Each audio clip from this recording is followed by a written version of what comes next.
Hello everybody, I am back. This time it is for RBL Season 6, Week 1. Sorry if you can see the volume. Season 6, Week 1. This week we are playing Jake, coach of the Minnesota Seakings. I'm not doing team builders this season. I'm going to try just a different approach out. So I'm going to just right now quickly go through my team and kind of what their job is. My team is the one you see here in front. His team's on the other side. But I brought the Zygarde 10% is a choice banded Zygarde 10%. It is Jolly with 1,000 Airs, Outrage, Crunch, and Extreme Speed. He doesn't have a switch in really to it. Nothing really wants to take it, and definitely doesn't want to take 2. So it's from a Jolly banded one.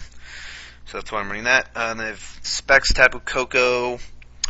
It has T-Bolt, Dazzling Gleam, Volt Switch, and Brave Bird. It is a naive nature with max special attack, max speed, and 4 in special defense. Zygarde is also max attack, max speed, 4 special defense. This just does some good damage, but if it gets outsped, that could be a bit of a problem. Next is Heatran, which is modest with max HP, max special attack, and 4 in special defense. With Fire Blast, Stealth Rock, Flash Cannon, and Earth Power. Then it is a defensive Mantine with max HP, max defense, and 4 special defense. Bold with Defog, Roost, Haze, and Scald because setup stuff is terrible and not fun to deal with.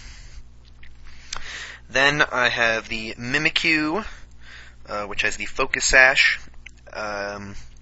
And it is max attack, max speed with 4 special defense with a Jolly nature and Swords Dance, Shadow Sneak, Shadow Claw, and Play Rough. And lastly, we have Reuniclus, which is max HP, max special defense with 4 special attack, Calm nature, which I think I might have actually changed that setup somewhat to give it a little bit more defense. I might have made it a plus defense nature instead of plus special defense. With Recover Psychic, Calm Mind, and Shadow Ball. But I think it's Bold. Or something like that. I don't remember what it is, though. But yeah, that is my team. So I'm looking at his team. The thing I'm most worried about is Mega Absol, because I don't have a good switch-in to Mega Absol. And that's the thing I'm most worried about. So I don't want to have to deal with that. I think he's going to lead off with the Necrozma. So what I want to do is I want to lead off with Mimikyu, who can set up at least 1 free Swords Dance, potentially 2 if he decides to set up hazards. And I could potentially sweep, but I would need to get to plus... I'd need to either have my Disguise or Sash intact when Absol comes in, or I need to be at plus... I don't even know if plus 6 Shadow Sneak KOs. I didn't actually calc that far. But we're going to start the match. He is going to lead off with the Necrozma. I'm going to lead off with the Mimikyu, so that's good for me. I'm going to get up a Swords Dance. He's going to set up some Stealth Rocks. I'm going to say, alright, I'll set up another Swords Dance. And he is going to hit me with a Flash Cannon, which is going to break my Disguise. So this turn, I know I outspeed it, so I'm just going to go for the Shadow Claw and KO Necrozma. So turn 3 off to a 6-5 lead.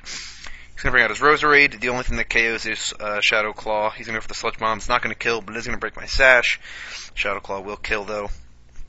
The Roserade, he's going to bring in the Absol now, which I cannot kill. So I'm just going to Shadow Sneak to get as much damage off as I can, which is a lot.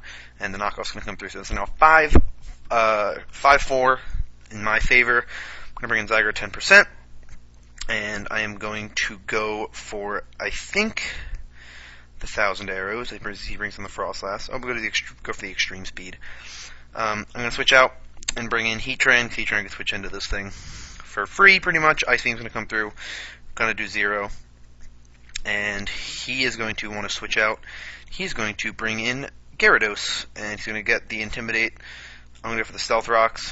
And then I'm not going to want to stay in. So I'm going to switch out into Mantine, because Mantine can take a hit, and he is going to Dragon Dance, which is not good, because now he has to beat my entire team, so that's bad. So I need to hope he doesn't do anything. Oh, he has Z move, Flying, Supersonic, Sky Strike. I'm gone. So there's that thing dealt with. Well, that stinks. So I'm going to bring in Uniclus to maybe do something. He's in Waterfall. He's not going to get the flinch.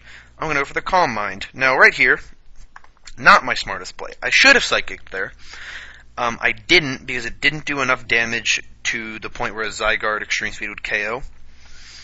I should have gone for the Psychic, though, so I can get some damage off. But that's fine, because I can Psychic the next turn, and I'll be fine. He's going to go for another Waterfall. I'm going to be left at 19%, and he is going to flinch me. So now, I basically can't win, because Extreme Speed doesn't do enough. I don't have any chip damage off on this thing, and it outspeeds my entire team. And it's only turn 13, and I'm about to lose already. Because Tapu Koko is not going to outspeed. Because I'm not a Scarfed set. I'm a Spec set. Zygarde is not going to be able to do the damage that I need with an Extreme Speed. It does okay damage. It doesn't even do half, so clearly not the point where I needed it to be. And of course, Earthquake's going to Oko the Heatran. So just like that, Week 1 is a 4-0 loss in 16 turns. It was a terrible match, mainly because I did not have anything. I was not prepared for a Dragon Dancing Gyarados. I didn't prep for it. I didn't expect it to come. That was my problem with prepping. I didn't expect to see it. The Supersonic Sky Strike was really the thing that was pretty clutch. Obviously, like I've mentioned, Z-moves can be run on anything. You can run a Z-move on any Pokemon you wish. So, that was him. He told me that it was actually for Serperior, but it did its job against Mantine. I don't know if the rocks being up or the thing that killed it. I don't actually know. I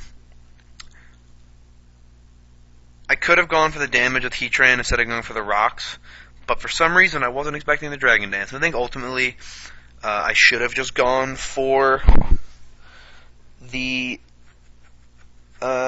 damage, but I also didn't know what he was going to switch into, which was the problem. He had Frostlass in. I figured he would probably switch out, but could go into Entei, whatever. It was, I guess, kind of risky. Gyarados is the safest switch in, and he took advantage of that, because once Gyarados came in, he didn't have to switch it out. So, with that, already off to a terrible start. We are 0-1, -4, but Mimikyu, I think Mimikyu showed its usefulness. It can really, really put a dent in a match very quickly if used correctly. And I think that, other than the obvious Gyarados 5-0 sweep, Mimikyu really, really, really shined this match. And Mimikyu showed why it can be good in League format. Because if you catch a lead that you have the advantage against, if Mimikyu didn't get Shadow Sneak, it would not be nearly as good as it is. But it gets Stab, Shadow Sneak, which really, really helps it out. That alone was huge. Having the ability to Shadow Sneak, obviously you can't Shadow Sneak a normal type, but having that ability to be able to live one free hit, get off at least one free Swords Dance, in this case with the set I was running 2 free Swords Dances, that's really, really good. And I think it really, really came through with this match. It didn't do enough, unfortunately. I don't know if a +4 Shadow Sneak KO'd Roserade. I don't think it did. I believe I looked at the calc and noticed that it didn't. If it had, I could have swept with Mimikyu. Because, and if I didn't, I could have brought something in. I could have then just brought in, the one thing I think it wouldn't have killed would have been the Entei.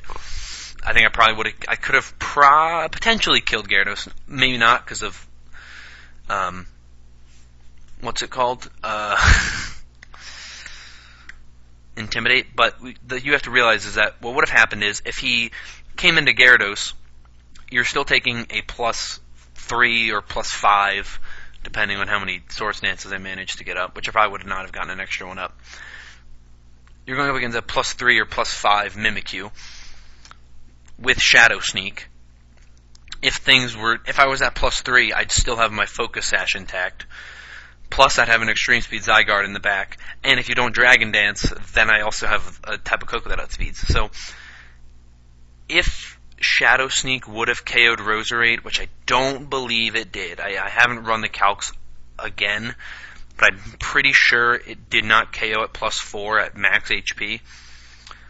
Because of that, not KOing at max HP, I couldn't win.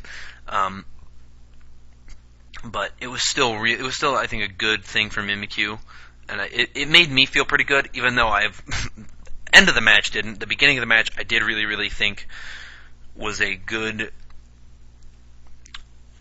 thing. I think it helped both of us out, because I think if I'm on Jake's end, being that I had nothing, he got lucky, basically, that I didn't prep for the Gyarados. That I didn't have anything for the Gyarados. And then he prepped well. He prepped well running the Supersonic Sky Strike. But if I'm on his end, I'm taking this as Necrozma is a very obvious lead. People are going to exploit me if I bring Necrozma as a lead every week. People are going to try to run lead sets to beat Necrozma and beat any other potential thing. He has, which, here's where I want to give a shout out to Jake, because having Mega Absol and Necrozma on the same team is fantastic, because it's a huge, like, Necrozma stop, something that stops Necrozma very easily, because Necrozma obviously is a Psychic type. It's not going to do any damage to a Mega Absol. It also has Magic Bounce and can bounce back any spikes or rocks or anything like that. So he got those two things together, which is really good. But if I'm him, I'm seeing this as maybe Necrozma as a lead every week is not the smartest thing. I can bring Necrozma. You know, if I want to bring Necrozma every week, that's fine. But I wouldn't lead with it every week. So Jake, if you are watching this, maybe take a little bit of advice. For me, this shows me something that I need to make sure that I have more physically defensive stuff. I was a max physical defense, Mantine, and I still took that much damage. The problem that I ran into is my most physically defensive thing couldn't deal with Mega Absol, so I couldn't bring it, because the thing I was most worried about was not Gyarados, but Mega Absol. If I had Rodriguez, things would have been a little bit different. I need to really make sure that I keep things going. I'm already planning out a free agency move to get rid of Ledian, because it's Ledian, and it's not good. But, you know, I want to try to bring Ledian one time before I get rid of it, but that might not happen. We'll find out pretty quickly. But I think I'm going to end it there. If you guys enjoyed, please leave a like, comment, and subscribe. It means a lot as I attempt to get this stuff going. Hoping to get some new, different stuff out soon. Maybe tomorrow I could try something. Maybe Monday I could try something. I don't have stuff Monday morning, so that is a possibility. But I will see you all next time with at least the Week 2 battle video. Next week we go up against a new coach, Relly, and the Cincinnati Cottons. I've not battled him before, nor do I know much about his battling style. But there are a couple things about his team that I like the look of, and that I feel pretty confident about, that I think I could exploit a little bit. So we're going to hopefully be able to do that, but that is next time. I will see you all then. Have a nice day, and goodbye.